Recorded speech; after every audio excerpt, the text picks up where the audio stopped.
সকালবেলা একটু আমার নিচের ছোট্ট বাগানটায় চলে এসেছি। দেখো আমাদের ফ্ল্যাটের নিচে ঝগড়া অশান্তি করে এইটুকু নেওয়া, মানে এত শয়তান ফ্ল্যাটের লোক। তার মধ্যে মোটামুটি দেখছি গাছগুলো ঠিকঠাকই আছে, কিছু তো জবা গাছ মেরেই ফেলছিল, কিন্তু বলে না পাপ বাপকেও ছাড়ে না। তাদের গাছের যে কী অবস্থা চলো তোমাদের সঙ্গে একটু শেয়ার করি।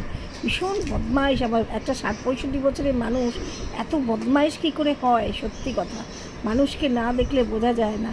চলো তাই সেটাই তোমাদের সাথে একটু শেয়ার করলাম, অনেক দিন করবো ভাবছিলাম। গুড মর্নিং বন্ধুরা, আবার একটা ছোট্ট নতুন ব্লগ নিয়ে চলে এসেছি। কিছু কিছু জিনিসের প্রতিবাদ করতেই হয়, না করলে কিছু করার নেই।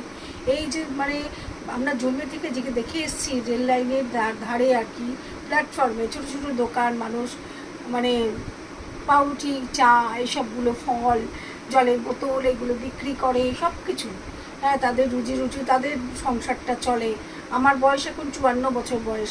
আমি ছোটো থেকেই দেখে এসেছি, যখন মামার বাড়ি যেতাম, বাগনানে আমার মামার বাড়ি, সেখানে আমি দেখতাম যে হাওড়া থেকে ট্রেনে ওঠে বিভিন্ন স্টেশনে এগুলো, কিংবা হাওড়া স্টেশনের প্ল্যাটফর্মে এগুলো বিক্রি হয়। কিন্তু এগুলো যে তুলে দিচ্ছে এবং কিছু কিছু মানুষ ভীষণ উল্লাস করছে, তারা বলছেন দেরি হয়ে যেত, অমুক করতো। একটা কথা কি জানেন তো, ঈশ্বর বলে একটা কিছু আছেন, মানুন আর না মানুন।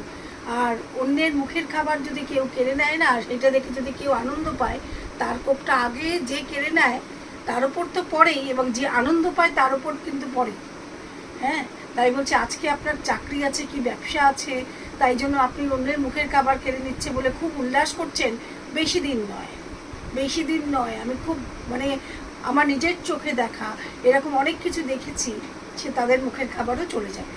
আমার নিজের চোখে দেখা অনেক কিছু আমি দেখেছি জীবনে, এই 54 বছরের জীবনে মানুষের চোখের জলের অভিশাপ যে কীভাবে লাগে সেটা আমি নিজের চোখে দেখেছি। বিরাট সুনামধন্য পয়সাওয়ালা ধনী, তারা যে কী করে শেষ হয়ে যায় সেগুলো আমার নিজের চোখে দেখা। কেউ বিশ্বাস যদি না করেন, তারা আমি প্রমাণও দিতে পারি। তাই বলছি যে এগুলো নিয়ে আনন্দ করবেন না, এগুলো আমি খুব প্রতিবাদ করি। জানি না সরকার বুঝবেন কি না, তবে এরকমভাবে মানুষের চোখের জল ফেলিয়ে কিন্তু বেশি দিন টেকা যায় না। আমি কোনো রাজনীতি করি না, কোনো চটিচাটা হ্যাঁটাচাটা কিছু না, যেটা অন্যায় সেটা বলি, এটাই হচ্ছে কথা।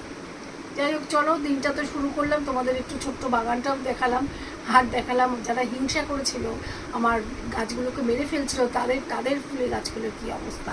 আরও হবে, আরও হবে, আমার অভিশাপ আছে, আরও হবে।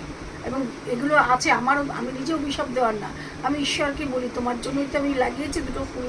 যারা এইরকম করে তাদের যেন আরও শেষ হয়ে যায়, হবেই, এটা হতে বাধ্য। চলো তাহলে দিনটা শুরু করি।